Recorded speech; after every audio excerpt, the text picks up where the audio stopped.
Hi there, podcast fans. I'm Tom Gibbs. Welcome to Telegraph Audio Football Club.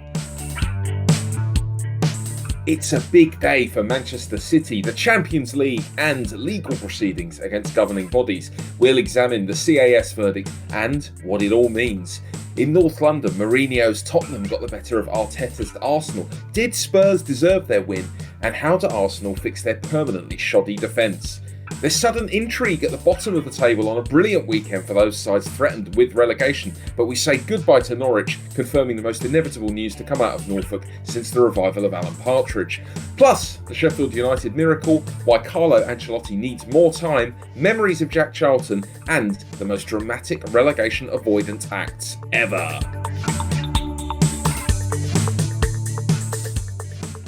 Let's take you now into our series of remote audio recording facilities where I'm joined, first of all, by Matt Law. How are you, Matt? Morning, all good, thank you. Good. Into the swing of things now? Watching football remotely and reporting on it despite not being in the stadium? Yeah, I mean, most of the time I have been in the stadium. I've done a few post-match press conferences remotely and a colour piece yesterday on the North London Derby remotely. That's still a little bit weird, but I've actually got very used to reporting now in stadiums with no fans in them. You can't ever imagine it, yeah. Well, I've got to say, and the public won't particularly like me for this, but I may as well be honest, there are advantages to be had in that we get car parking now outside the ground. You're in and out of the ground very fast, there's no hanging around. It's a very efficient way of covering football, shall we say, without spending an unnecessary amount of time travelling or hanging around. But ideal. Do not let that make you think for a minute that I am not looking forward to today when crowds are back, because it's 100% better with crowds. Football without fans is not nothing, but you know it's got its upsides. How are you, Mina? Hey, bestie. What's going on? We established that last week. Just wanted to make sure it's still there. Yeah, of course. Yeah, I'm good. I'm looking forward to the day when, fans can go back and we can all watch football without feeling like it's a little bit of a dread. Yes, I think that is something I'm experiencing. I'm enjoying it when I watch it, but I'm not finding it all that compelling a thing to put on, because it's reminding me that things are still really weird, and I would prefer to live my life but pretending that everything is okay, certainly with what I'm consuming on television, which is why I'm absolutely chaining Sex and the City. That's my preferred lockdown watch at the moment. How about you, JJ? What's going on with you? Oh, all the things. How are you, Tom? Oh yeah, I'm okay. I mean, I've watched too much Sex and the City, and the 5th series is not the one, but I'm assured it gets better for the last series. Are you a Samantha or a Charlotte? Oh, 100% Samantha. Anyone who says differently is she's the standout character without a doubt. Let's move. I'm hanging up. I am hanging up with this character. I'm going. Let's move quickly before we lose all of our listeners onto the big news this morning as we record on Monday, which is the verdict on the Manchester City case from the Court of Arbitration for Sport. They have stated, the CAS, that Manchester City did not disguise equity funding as sponsorship contributions, but did fail to cooperate with the UEFA authorities. But that means that their exclusion from participation in UEFA club competitions has been lifted, but the fine has been maintained, but reduced to 10 million euros. But effectively, they're back in the Champions League. It's quite surprising news, Mina. Are you surprised by it? Is it CAS or CAS? Well, I think you can say either. Right, okay. Am I surprised? A little. Part of me thought that, look, I get that 2 years was a little bit too much, but I didn't think that they would go in, have this giant thing, hanging over, and then she'd be like, okay, well, so now it's just 10 million euros, I mean, in many ways, it's a good thing because we get to have Manchester City in the Champions League next year, but I do think I sort of don't understand financial fair play rules anymore. Like, I'm not entirely sure if there is if you can just act the way that you want to act, or UEFA just sends out a ruling and then whatever happens, CAS is going to overturn it. I don't know what to take seriously anymore, if I'm honest. And I don't actually know the ins and outs anymore. It just doesn't make sense to me, because there's something about, the fact that these things happened 5 years ago. There's things about this is too much of an exaggeration when it comes to punishments. So I'm shocked that initially they were handed such a harsh ban. I'm shocked that it's only been reduced to 10 million. No time served for outside of European competition. Let's just focus on that FFP aspect for a moment. Some people are saying this is the death knell for FFP, Matt. What do you think it means for the future of financial fair play, this ruling? Well, the immediate future of FFP was already slightly uncertain, because obviously it's being relaxed for the next year in the wake of COVID. And as to what relaxed actually means in any case, I haven't read it all point by point in terms of the relaxation. So maybe it is out there if you read all the rules and regs. But I got the impression anyway that this year it would almost just be a case of clubs being able to put in as much money as they wanted and write it off against covering for the impact of COVID. And this obviously adds to that. I mean, there will be unhappy clubs out there. We know for a fact that there were clubs, and I don't think they've been named, but it's been made clear that there were clubs out there pushing for Manchester City to be punished in the harshest possible way. So you would imagine that those clubs will now potentially try and argue that that they can kind of do as they please. I mean, it's so hard to predict what will happen to FFP. I don't think it will completely crumble, and I do think, away from some of the higher profile disputes, which have of course included PSG as well, and I think AC Milan have been looked at in the past, but away from the higher profile stuff, I think there's still an acceptance within football that some sort of FFP is needed and has done some good at various levels.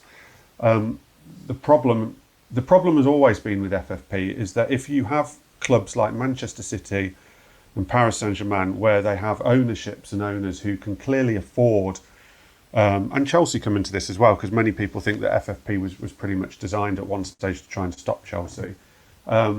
If you have an ownership and owners that can afford to pump massive amounts of money in and can afford year-on-year losses without it being to the detriment of the football club, there is an argument as to say, well, why shouldn't they be allowed to do that if they're willing to fund it? But obviously you have to have one rule for all, and if you have that at a lower level, then it causes all kinds of problems. So, look, it's very difficult to predict, but there'll clearly be people out there who use this a little bit of a test case as to how they then try and operate in the years going forwards. It's difficult, isn't it? Because you've got a situation where even in the same league, you've got a team like Manchester City, and if you compare them to, say, Norwich, who I realise are not going to be in the league for too much longer, they're almost playing different sports. They may as well be, given the numbers involved in a team that's in the Champions League every year, a team with the funding of Manchester City compared to a team like Norwich, who just don't have anything like that resource. But let's focus on City, JJ. Presumably the big implication for this is that Guardiola's position is now shored up for the long term. Yeah, it means that they can much better easily sell players moving to Man City. So when they approach their top targets, they don't have to then pay them many more pounds so that they can get them in the door without Champions League football. It also means they definitely will not have people like Kevin De Bruyne going missing, without a year or two of football. It's pretty. I mean, it's obviously great for City and the players they can get in now, because they need to do a little bit of work to catch up with where Liverpool are.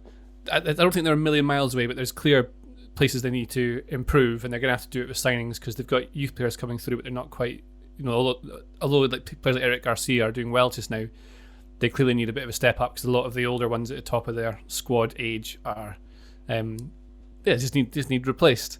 But this is the thing, it makes negotiation a lot easier with players, even though I'm sure a lot of them are motivated by money, but if you want to build a successful team, you can't really sign players whose motivation is money. You want ones who want to win stuff, and the best players will want to win the Champions League. And so why would you go to City if you are like, it's that kind of juxtaposition where the players they could sign without Champions League football are the ones that they just do not need to sign, because the ones they want to sign are the ones who would only go somewhere to win the trophies that they can get. Yes, you would expect a big comeback from City one way or another next year. And of course, they still could win the Champions League this year, so a good day for them. Let's move on to the weekend's football. It was the North London derby, Spurs beating Arsenal 2-1 at White Hart Lane 2.0. Did you think Spurs deserved to win, Mina? Yeah, absolutely. I really did. I know that, on the face of it, when you looked at the way that Arsenal played their football, they were better. They obviously took command of the game. They had better possession. All statistics point to the fact that they were a better team. And I feel like Arteta got it completely right. The way that he blocked them, the way that he made life so difficult for them to try to play out from the back. But the thing with Mourinho is that he's really good at just identifying the weaknesses of your opponent and identifying the strengths of his. And he knows very well that what he's really got is basically Son and Kane and very little much else. So it's just like, let's go for route one. They didn't know how to stop it. Long balls, no one can stop them. They try to win it, and then you've got two against that defense. And the thing is when you know Arsenal have a bad defense, you're always willing to take a punt because you know that somewhere along the lines they're going to make a mistake. And if it's not one, then it's going to be three. So why not have a go? And the fact is you could say he got lucky because, like I said, I really think on a tactical level, Arteta got it so right. But I think that he was also somebody who knows exactly where Arsenal mess up, and that's basically what he continued to target with players like Kane and Son, and it worked out for him, and he remains a guy who many people still don't think is a great coach, but when it comes to big matches he still does make the difference. Yeah, certainly got them over the line on Sunday. What do you make of the defence, JJ? Mustafi, Kolasinac, Luiz not having a wonderful time at the moment. Do you think there is a workable defence in there somehow? How many of those players do you think they need to get rid of potentially? Or do you think you could, build around maybe one or two of those? No, all of them. With some new faces around them. You think they all need to go? All of them, What about you, JJ? Oh my God.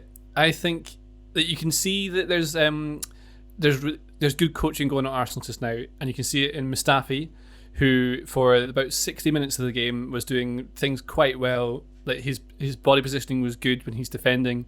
He was just doing all the right things he should be doing. However, his normal flaws are that he goes to ground quite early and lets strikers get past him. He does silly little errors that have been part of his game forever, like a stupid pass or God, that one when Kane hit the post, like it Yes. was like he pressed the slide tackle button too early on the video. Well, game. It was really strange. Yeah, definitely, it is like that. And this is the thing, like when you get to the point where you're panicking in the middle of the game and you can't be coached through it every single minute, and you don't remember all the things you've learned that week in training. That's when you revert to what you've known your entire life, and what Mustafi knows is doing ridiculous tripping? things. And falling every time that he was supposed to be training or was supposed to be defending against someone. And he's never in the right position. In Italy, you say that if you have to slide tackle anything, it means you are in the wrong position to start off with. Yeah, and I don't know if it's so he's always in the wrong position, but it's more that like it's little things like simple defending bits. When you've got Kane running on the outside of you and you know you are as fast as him, you don't go to ground because you can hold him up to show the ball wide. Exactly. And it's diving in early. And that's the kind of thing that he's not been doing in recent weeks because it's clearly been coached out of him. But what I mean is that you revert to what you know best, what you know, your muscle memory almost, when it gets down to the scary parts of games, and that's what you saw with Mustafi. Kolasinac, another player who is probably, he's all right. He looks like a big lad, right? And he's clearly quite hard to play against. Yet he does little things like that little pass that he played the wrong side of Luiz to give away that the goal that Son scored. Kind of thing you can't really afford. David Luiz himself, he's got a bit of a mistake in him at any given time, and even at the start of the game, he got a pass to him and was caught flat-footed. Just another basic thing that you shouldn't do as a elite footballer, any footballer, be caught flat-footed and be able to turn and move it on. And so I'd imagine that they've got this boy Saliba coming in, who I've not seen enough of to tell you if he's any good or not. But they definitely, I think Arteta wants to play a back four. And to play out the same way that kind of Man City do now, where you have a 4 that becomes a 3 in possession, because they play with a diamond when they attack anyway.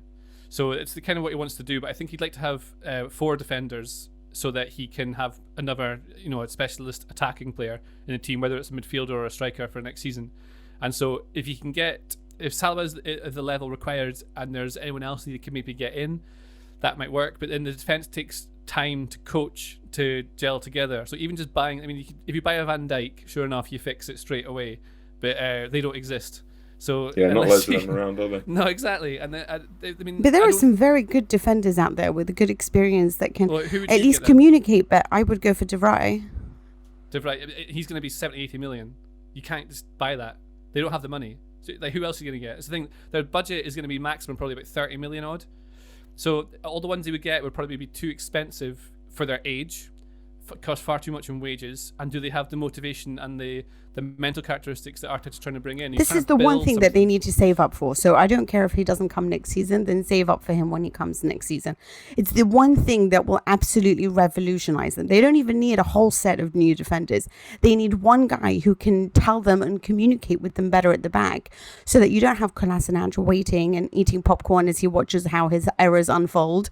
And then you don't have, like, you know, players like Mustafi who's like, oh my God, he's gone past me. Fall now, fall, you know? It's just, look, there are moments where they do well, but when things go badly, they all fall apart. And I really feel like you just need one guy out there who at least has confidence in himself. It's just such a gamble in the Premier League, though, isn't it? Because you've seen this with Man City.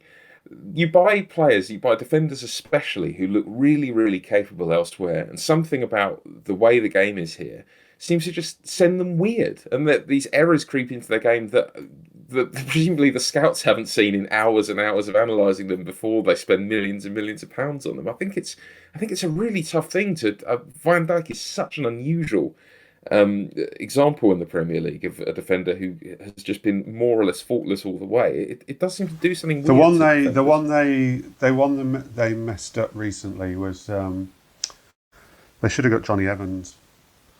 I know Johnny Evans had a bad game yesterday, so it's a bad timing for this comment. But they were very close to signing Johnny Evans from West Brom, and it felt like they almost backed off because of a bit of fan reaction. It was very negatively taken. Someone like Johnny Evans for a 2-3 year or something would have actually been perfect for them. Well, another option that would have been experienced. They got the wrong Chelsea centre back, didn't they? Why didn't they get Cahill? Yeah, I agree with that. The thing with, like, the Arsenal fans, I know a few who think Kieran Tierney isn't good enough because he doesn't have skills, but he's exactly the kind of mental character that they need in that team, who can take them to the level that they need to get to. And you have like Johnny Evans would have been a great signing because of what he brings, his I keep talking about his mental characteristics. But he's not a very sexy signing. So you want someone that's got a good name and who looks like they're going to be able to play technical football and do all the bits and pieces. Arsenal can't. Again, same sort of thing with Man City had they not had Champions League football. If they're going to sign a great centre-back who takes them forward, they're kind of limited because Arteta's trying to build, so he needs to buy someone who fits with the characteristics of the team that he's trying to put towards. And he needs someone who's motivated. But why would you be motivated if you're at a top club already? Because, you know, the best players tend to be at top clubs. Why would you then want to go to Arsenal, who aren't going to be in the Champions League, if you're that good? So they need to look for someone who's at somewhere like RB Leipzig or Salzburg, that sort of thing, who's not yet had the step up, because they at the moment they are not at the level they want to be. They need to get someone who's at the same level as them, who is good enough to develop into that. It's weird you bring up RB Leipzig because they have been looking at an RB Leipzig defender, Upamecano, yeah. Yeah, they've been looking at him for a long time now. A lot of people are looking at him. Yeah, the fear being is that they will either get outbid or that not qualifying for. I mean, they may not qualify for Europe at all, let alone the Champions League. But can I just make a point on why Manchester City and why Liverpool, for example, got it right? I just feel like a lot of the time, the kind of defenders that people are targeting these days are not necessarily the defenders that you should start off with. I feel like if you have a bad defense, your first purchase should be a guy who's, you know, not the one who necessarily knows how to play out beautifully from the back. I think that should be his sidekick, the youngster that you believe in, that he's going to help grow. I think you need to bring in sort of, you know, your Sergio Ramos, if you will, your sort of like strong, powerful, authoritative, doesn't necessarily have to be very good on the ball, sort of your Giorgio Chiellini who's just willing to have a fight out there. And then that what guarantees you a bit of an authority at the back. And then you put around him the players that know how to play football, and a defensive midfielder who knows when to track back and knows how to track runs and can also offer some communication. I think a lot of the time we go for players like Aymeric Laporte, I'm a huge fan of, always was a fan of. but he would have been even more spectacular if like he had a Puyol next to him. That's how you see players like Piqué grow and Rafael Varane grow. It's because they had guys next to them who are always willing to shout. And that's how we build in other countries, or at least that's the way that I've been taught that you start off with, is you start off with sort of like, you know, the warrior, whatever you like it, and then afterwards you start playing all the players around him that understand how to treat the ball. But I think a lot of the time here it's all about, okay, he can use his feet, so he must be absolutely amazing, you know, John Stones, let's bring him in. But that's not necessarily how you start off with these guys, because when the panic button comes, you don't want a guy who knows how to use his feet. You want to know a guy who's willing to engage and stand his ground. And I think that's the first turn into building a castle at the back. Yes, several questions still to be answered about how Arsenal rebuild their defence. What about down at the bottom of the table? Norwich are gone as of this weekend after another massive defeat to West Ham. But a weird game at Bournemouth, Matt. It was sort of it's a knockout style football there in the second half. Have we reached the point in the season now where teams fighting for their lives start pulling off these strange results? No one, I don't think, had Bournemouth beating Leicester 4-1, especially after Leicester took the lead. It's an incredible weekend. I mean, so far we haven't had Man United play yet, but so far we haven't had any of the top four win. And everyone at the bottom, bar Norwich, who we're now discounting, won.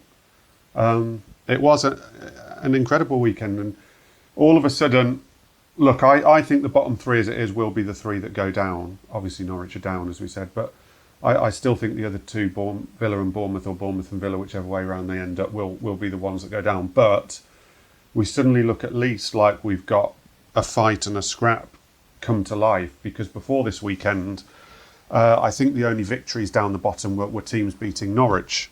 I don't think anyone else had won any other games. Watford had beaten Norwich, and that was pretty much it. West Ham, of course, had beaten Chelsea, in fairness. But all of a sudden, there's a scrap. There looks like there's some intrigue down there, particularly with Watford and West Ham playing next, which gives a bit of light to Bournemouth and Villa going forwards, even if they don't necessarily win the next game. So, yeah, I think it was the weekend that sparked that a little bit. I don't think I've ever seen anything like that Bournemouth game. I don't think I've seen a team leading, okay, only by one goal, but so comfortably with 63, 64 minutes gone, to then absolutely not just shoot themselves in the foot, but just imploding. Like, completely decapitate themselves. Yeah, I mean, it was just unbelievable. I mean, Schmeichel's goal kick, Schmeichel on the goal where Solanke somehow rolls it under his body, Soyuncu, absolute head gone. I mean, it was incredible. Absolutely incredible. And but it's the first time I've seen Bournemouth. It came from nowhere. Again. It just came from nowhere.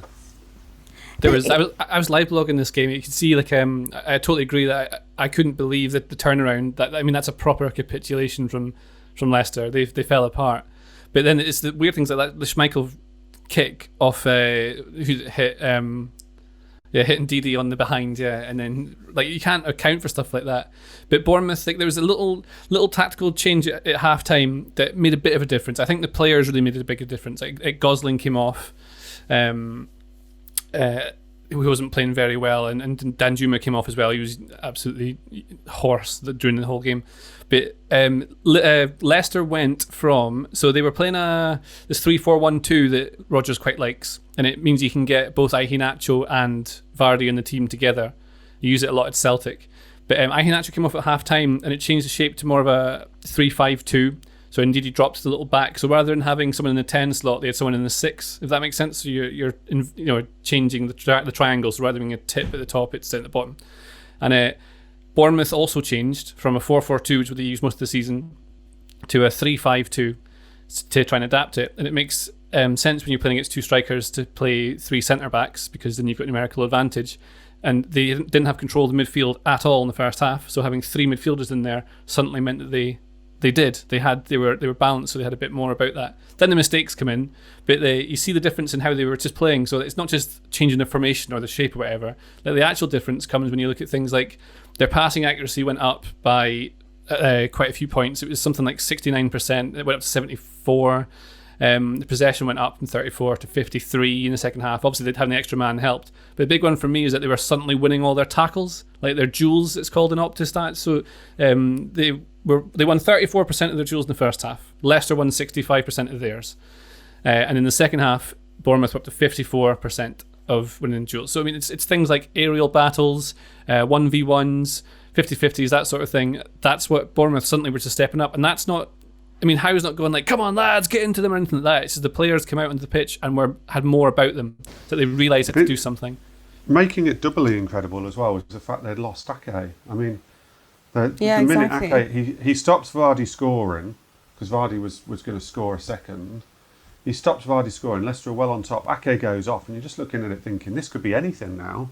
This could be 3, like 4, 10-0 to Leicester. And so again, to pull back from that, I mean, I actually feel a bit. I shouldn't feel sorry for them because they're in a race with my club, but I feel a bit sorry for Bournemouth because their next game is Man City away.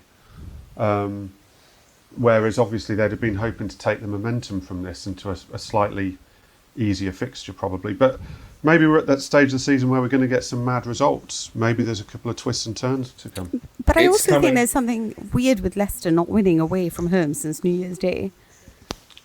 Something's going on with Leicester. I was at Leicester twice recently for the Chelsea game and for the Chelsea FA Cup game, that is, when Chelsea were poor, really poor, and won, which tells you about Leicester. And then I was there for the Crystal Palace game, which Leicester actually won, but for the first half they were abysmal, absolutely abysmal.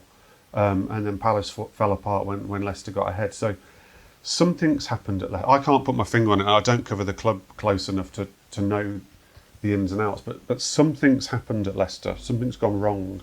I was talking about this last night with some of my friends, like trying to work out what's wrong with Leicester, and they've got a good squad, but they don't have amazing players on the bench to come off. The first team's very strong, but when they miss one player like Ricardo Pereira, just without him, suddenly their right side is nowhere near as strong. Without Chilwell, I mean, the backup is Christian Fuchs, who is... Although Chilwell's been terrible. I mean, he's good at the start of the season, yeah. Chilwell since January has been appalling. I agree, and but then I think because they've also missed players so they missed Ndidi for a lot of the season. Now Maddison's out, but Maddison's influence was even being nullified by teams focusing on him in the same way that, like teams like Palace, if he kicks a high, you don't have your creator anymore because he's off the ball. If you kick Grealish, suddenly you can't create so many chances in open play. So they were doing that to Maddison, so his influence in open play isn't actually that much. And when you miss those individual players, and other teams know how to play against Leicester, so early in the season they weren't sitting as deep against them as they are now, because they become like a top 4 team very quickly in the season, so teams are worried, so they adjust how they set up against them. So rather than try and take them on and play more balanced, they approach it with more deeper, so there's less space in behind for people like Vardy. It neutralises how they play, and then if you manage to take Maddison out of the game, they can't create. And that's just, once they're sitting in the top 4, maybe they drop a little bit in level.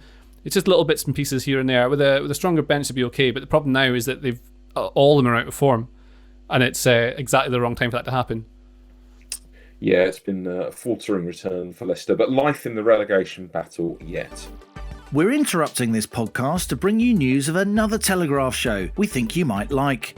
It's called Planet Normal, and it's hosted by me, Liam Halligan. And me, Alison Pearson. We're both Telegraph columnists who share the view that far too often those who shout the loudest on the telly just don't represent the views of normal people. So take a trip with us to Planet Normal. We're joined by some stellar guests, well-known voices from politics, business and the arts. All from different fields, but they have one thing in common. They're at the top of their game, but distinctly down to earth. The good news is I finally learnt what a podcast is and even how you subscribe to it. It's actually quite simple. Search for Planet Normal on your podcast app or click on the link in the show notes for this episode. You don't really know what a podcast is, do you? I am one. Look, I am one. Who needs to know what it is? I am one, okay? Shut up. Let's rattle through the rest of the Premier League now. We prematurely wrote off Sheffield United after the return to football, but they've been magnificent in the last few games, Mina. How did they beat Chelsea 3-0? Honestly, I think that what it is with Sheffield United is that they're a team for the momentum. I was really worried about them coming back because I think that they're a side that really need their home fans, and they really do take a lot from that, pushes them on. And a lot of that is because they're a hardworking team, and they're a side that just, they need their momentum, and then they commit 1,000% to the cause at all stages. I haven't seen that since they've come back. You started seeing life in them a little bit, starting with the FA Cup, and you thought, okay, a little bit of them is coming back. I think this is where they went onto the pitch, realized that, Chelsea may be obnoxiously good going forward, but they do obviously have so many problems at the back. So again, it's let's take advantage, let's commit 1,000% and just make it so difficult for Chelsea's defense and get them so engaged back there that they can't actually do anything with us. And I think to play them, you have to be at 100% willing to run as much, willing to tackle as much, willing to fight it out as much. And they always had two players always there occupying the centre backs, and then they just made life easy because they used that as their springboard to keep going forward and apply lots of pressure. And Chelsea switched off, because for Chelsea, that's not the position they want to be in. They don't want to be back then just defending. They want to be actually showing you how well that they attack. And it's the one area that Chelsea need to look at if they are to push forward next year and so on and so forth, because we know that they have so many great players going forward. I just think at the back, when you are up against teams that are so committed and willing to engage you at the back, then you don't have that much forward to counter it. Ollie McBurney, is he the new Peter Crouch? No, he's not. Much better than people give him credit for. I think he's much better. I've watched him play a lot for Scotland, and I can confirm he is not. I think he's decent. I think he's not bad. Come on, he's not bad. bad. I think it's really... I was willing to write him off as some sort of cart horse just from sort of looking at him. And I've probably only seen Sheffield United live 3 times a season and watched them on the telly maybe 5 or 6 times, but I'm always impressed by him. I like him.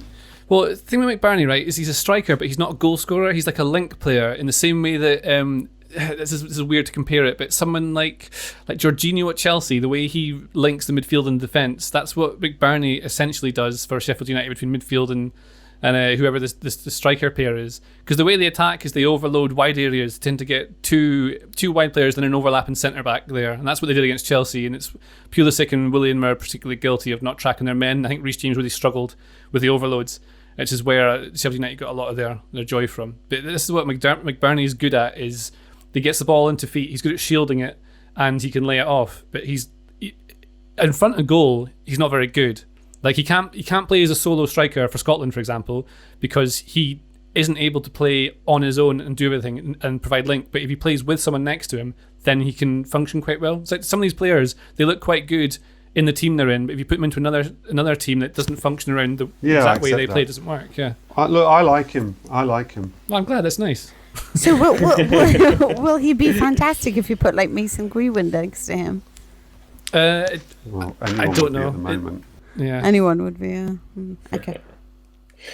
What about Wolves? I'm struggling to think of a more reliable team at the moment than Wolves. They looked very, very comfortable in their win at Everton.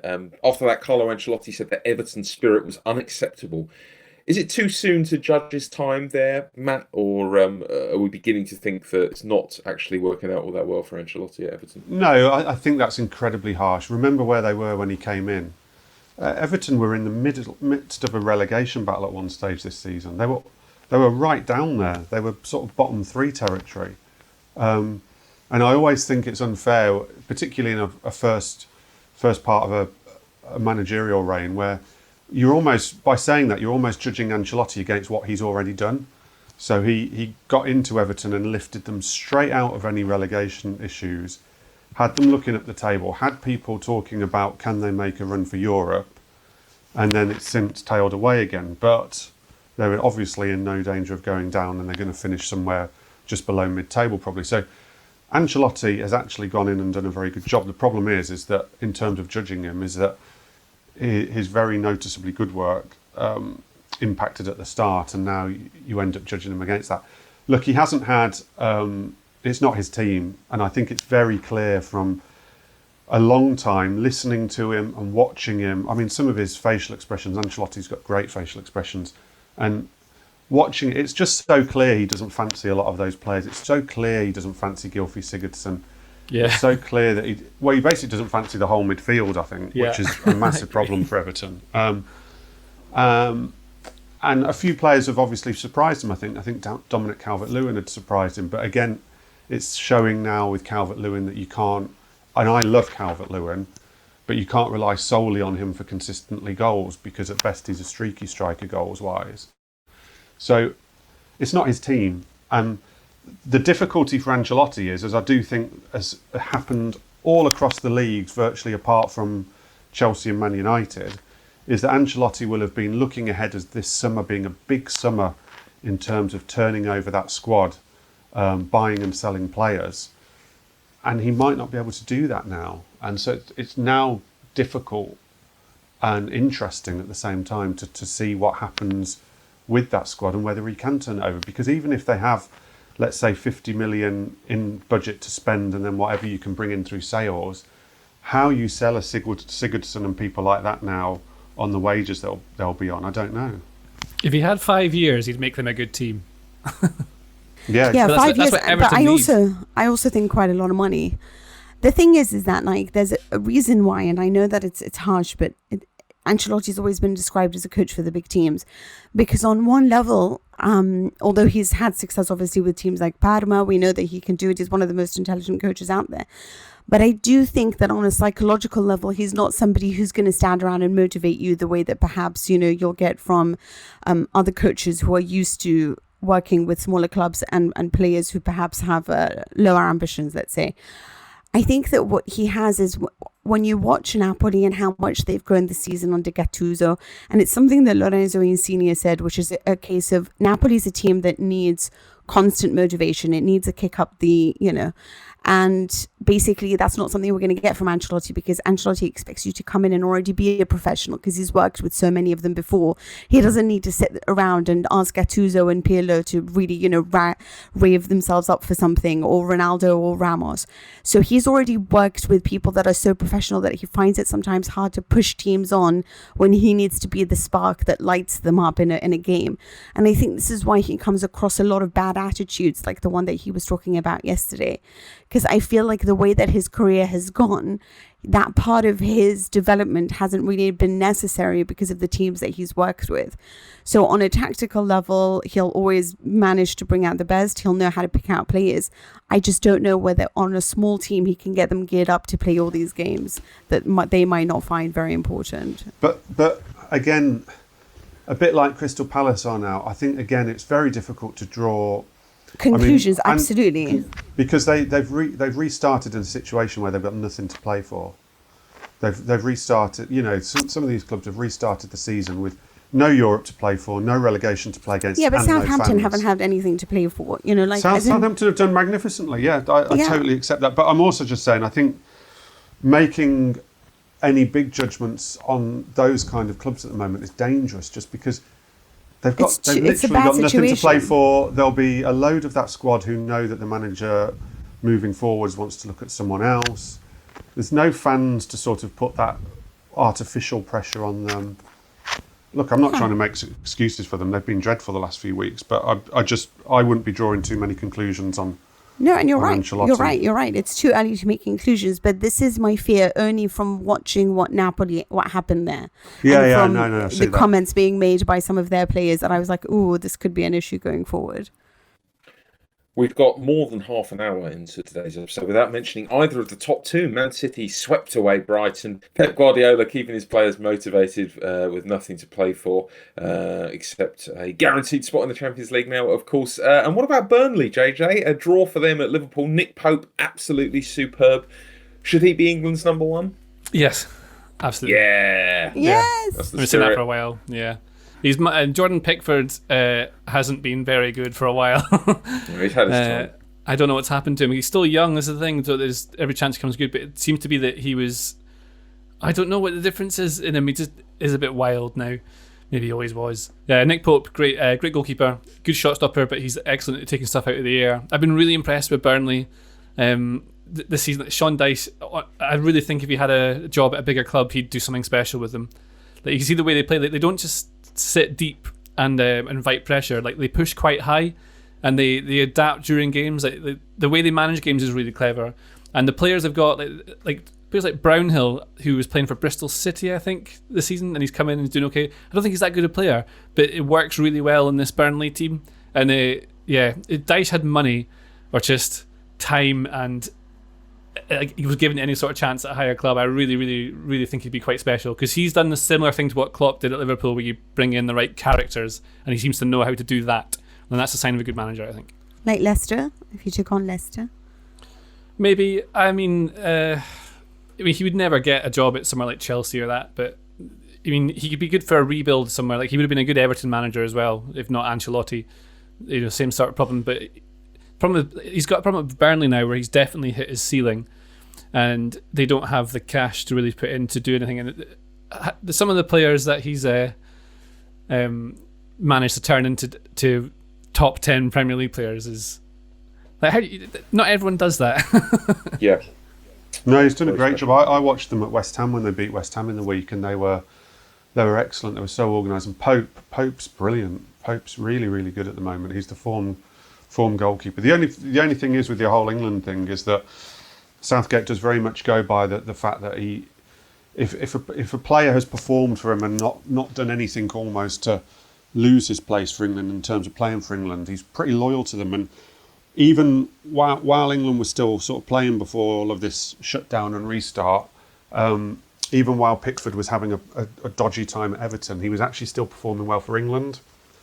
He was performing better for England than he was for Everton. And I think that in Southgate's team will keep you in the team for a bit. It won't keep you in the team forever, but it'll give you a chance of keeping your place in the team. But I agree, I'd have Pope over Pickford. Just a quick word on the heroic Jack Charlton, who died at 85 over the weekend. Really unusual in that he was equally beloved by English fans for winning the World Cup, and Irish football fans as well, for his work with the national team between 88 and 94. What are your memories of Jack Charlton, Matt Law? It's just that the USA squad, really, the USA Irish squad. I mean, mainly because England weren't at that tournament. That World Cup, and so I think, like a lot of other kids at that stage, I ended up just supporting Ireland for that tournament, and they felt like an English team. You know, they had English players. There were a lot of actually Villa players: Steve Staunton, Ray Houghton, Paul McGrath were always mainstays of the Jack Charlton teams, and they were just good. You felt like it was good fun. Yes. We've complained with England for so long up until this Southgate reign that it never looked like England players were having too much fun, or it was very enjoyable. Ireland were never good to watch under Jack Charlton. They're a long ball team, you know. They had Niall Quinn up front, and it was whack it long. But they always looked like they were having good fun. They looked to be enjoyable to be around. And I mean, he did in a way revolutionise how a lot of those nations get their players, because I think, and I wait for someone to prove me horribly wrong on this, but I think he was really at the forefront of picking up these players with Irish grandmothers, grandfathers, an auntie and uncle. Tony Cascarino, who later admitted he should have never have played for Ireland because he wasn't actually qualified to play for them. But he sort of massively revolutionised, of how some of these nations can pick up their players and make themselves competitive. Before him and before that time, it was quite an odd thing to hear of anyone playing for a national team just through a grandma or a grandpa or an auntie or an uncle. You know, Ray Houghton is Glaswegian, I think, Scottish, but has got obviously Irish ancestry. He was a mainstay. Yeah, it's just good fun, and he always seemed. I'd never met. You know, he was long before my time professionally writing on football, but just seemed like the most lovely of guys and funny of guys and warm guy. He had such a lovely smile. Exactly, yeah. I guess I remember, like, one of the things was in 1990 where they were set to face Italy in the quarterfinals, and like they had basically all gone out and had a pint, and that was like how they were preparing for the game or something. And the fact is that he beat Arrigo Sacchi's, the great philosopher of, wonderful football. I love that it got beaten by a route one, pragmatist. I always love these kind of stories, and that's sort of how I remember him. Is just he would scare Italians because you'll be like, oh, we don't know against them, whether we're going to manage it. No matter how far ahead they supposedly were tactically, they obviously lost to them in 94. And there was something about Jack Charlton. He just always looked so happy on the sidelines. Yep, he'll certainly be very missed. Let's have a little bit of music and a song for Europe.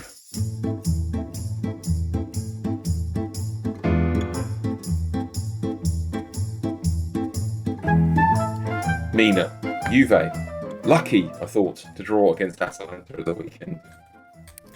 It's so funny because, obviously there's so much football going around, but really, honestly, there's just been so many fantastic games in Serie A. And I know, I don't feel like anyone really believes it, but I have to keep reminding them because, if you watched Milan Juve, that was the game of the entire season. It was the most fascinating match. And also, if you just look on YouTube with the amount of views, it's more than anything you can imagine. This was another fantastic game because obviously it's Atalanta, and I'm starting to think Atalanta can actually win the Champions League. They just decide that, firstly, have always been fantastic because of their front three from Duvan Zapata, Papu Gomez, and of course Ilicic. But they're also a side now that have something to prove on a psychological level. I told you before, Bergamo was the epicenter of the coronavirus pandemic, and they lost a lot of people there. And it's almost like they're playing for them. They're playing out of their skin. They're trying to do everything they can to win every game they can to give something back to their city. And they were fantastic again against Juventus, as we all imagined they would be. Many people thought Juventus would lose this because obviously they're so stubborn when it comes to their style of play under Maurizio Sarri, and they're not very unpredictable. You know how they try to play their football. But they did have Dybala back, who they didn't have against Milan, and they had De Ligt back at the back in the defense. But they were just, Atalanta was once again a side that always is so unpredictable. They know how to score goals. But what I also think is so interesting is that they're also learning how to defend a little better in their last few matches. And they understand how to neutralize threats. So this is why I'm starting to think that they might do something special against PSG in the Champions League. We'll see. Yeah, it's quite an exciting idea. What about Lazio? Have they dropped off a little bit now, Mina? They look like they were going to really challenge for the title at one point. I mean, Lazio mouth off a lot because of, their directors and president. And, they're a team that constantly was talking, we cannot believe the likes of Juventus have let their players go home during coronavirus. We all stayed behind. We're all training extra hard. I think that what Lazio are is victims of the fact that they actually have a small squad. So sometimes, obviously it works out for a team like Wolves. But when you are challenging for the Scudetto, and there aren't teams around that really fall over like they used to in Italy. So you've got the bottom ones, the relegation battlers, are all willing to give you a game like Lecce and try to score as many goals as possible. And they lost against them, for example. Spal, for example, defeated Atalanta. So what they're finding is that unless they're playing with their men in constant amazing positions like Immobile, Alberto, Caicedo and Milinkovic-Savic, unless they have a fully strong team out there playing football, that they just don't know how to get one together, and then they can't do as well with with rotations and changing around. There's been so many suspensions, so many injuries, and I think on a psychological level there's a part of them that's just given up. They were a side for the comeback. They were always known to be the comeback team, so they'll lose like the first half and then just be astonishingly good in the second. But when you've lost yourself a bit and you're just feeling like, we're not going to catch Juventus anymore, there is going to be a reaction to that. And I'm sad that we're going to see that. So maybe Atalanta will face, or Inter actually could end up in second. That'll be fun. What about in Spain? Mina, Barcelona continuing to limp through the season a little bit. They scraped past Valladolid at the weekend. Do you see Setien staying much longer there? I don't think so. I mean, this is the weird thing with Barcelona, right? Because you saw them against Villarreal and you thought, this is an astonishingly good performance. Like, this was so good. It was like back to Barcelona because they've been so boring under Valverde, so boring against Setien. And a lot of it is because they're sort of used to the style of play. So when Setien came in and tried to introduce his ideas, they weren't buying it. And so they had to revert to like the way that they were playing under Valverde, which is all a little bit boring.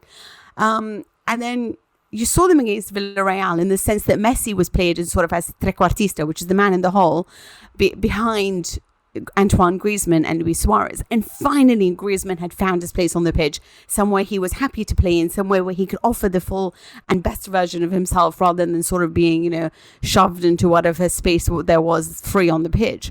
And they played fantastic football. And you thought, wait, hold on a second, maybe this could work. Unfortunately, they were terrible against Valladolid. Messi wasn't at his best. Griezmann was injured and taken off at half-time. And now he's unavailable for the rest of the season. So there's things like that are also not working in Setien's favour. But his football is boring. I think even he was surprised that he got the job. And he said that several times. Like, I never thought that I was going to be here. This is a little bit of a bridge too far for a coach like him. They could decide to get rid of him to prepare for the Champions League. I don't know what's going to happen because it's one more year left for Bartomeu, the president. And then after that, Barcelona hopefully should be under good new management.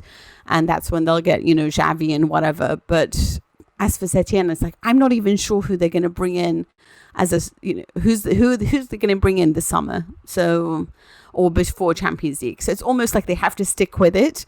But when you see how the players deal with him, how often they seem to ignore him, you wonder whether they have any respect for him at all sometimes. Get Sean Dyche in there. That's my verdict for Barcelona. Finally, just 3 games left now in the Premier League for almost every team. Villa and Bournemouth are the teams looking to miraculously survive, despite Matt Law's predictions of doom earlier in the episode. We're asking, what is the greatest Great Escape? And we had 3 nominations from our friends on social media, which we've picked out. But let's see first if you've matched any of those, JJ. No, I would have thought so. Because mine is, I was looking for something that would be in the Premier League or something like that. But the one I always remember being really funny at the time was when Aberdeen were, it's predictable, Aberdeen were bottom of the then SPL. Awful. The worst season I've ever seen Aberdeen play. Like hilariously bad. Didn't score a goal for something like 8 games in a row or something like that. Anyway, finished bottom. And the reason they weren't relegated is because the league was then decided to be expanded to more teams, and the team that would have played them in the playoff, their stadium wasn't big enough, so they just promoted Dunfermline as a runner-up, and Aberdeen lived on. Oh my God. That was funny. I bet Falkirk loved that one. Yeah. What about you, Matt? West Brom under Brian Robson. Do you remember that one? We do, yeah. So does May on social media. That was their nomination. Woohoo, yeah, you got a match. I think they started with Gary Megson, and they were just like so far behind. At Christmas, I think they had 10 points. They were miles off it with 10 games to go. They were absolutely dead. And then they just went on this incredible run. And I think didn't they become the first Premier League club who were bottom at Christmas to actually survive? I think that they were the breaker of that stat, which had been a long one. So yeah, I remember that. It's despite the supposed rivalry between West Brom and Villa, I remember being quite pleased for them. I enjoyed that. Go on then, Mina. What's your final verdict for greatest Great Escape? Well, Liverpool helped with the sort of deciding who got relegated in 2007 in Serie A, because the last game of the season was between Regina and Milan, and Regina had started the season minus 11 points because of the Calciopoli scandal, and so that was their punishment. So they were favourites to be relegated, and they now had to face the mighty Milan that had just played Liverpool and won, so had decided to rest many of their players. Ancelotti was the manager. And so because he rested so many, Regina actually won the game 2-0, pulled off the impossible, and managed to escape relegation under Walter Mazzarri. So that was a great story, because at the time they kept saying thank you to Liverpool for having played them and exhausted them, so no players could play and we could win this match. Well, you'll be shocked to learn that neither of the other 2 comments we picked from social media were about Regina or Walter Mazzarri, which is a name I've already forgotten despite only learning it about a year ago. Matt says, how can you look beyond Leicester City 2015? Well, we've done it, I'm afraid, Matt. And Charlie says, succinctly, Fulham 07-08. Well done, Charlie. Thanks very much. That's your lot for this week. You can contact me on Twitter before next week's episode if you'd like to. It's @Tom with an H Gibbs. Send us an email too, if that's the sort of thing you enjoy. And let's face it, who doesn't? afcpodcast@telegraph.co.uk is the address you'll need, and we'll read out the very best of what you send us. Don't forget to subscribe to the podcast. Look for Telegraph Audio Football Club wherever you get your podcasts, probably the internet. Thanks to Joel Grove on the buttons, and thanks to you for your company. I'll talk to you again soon.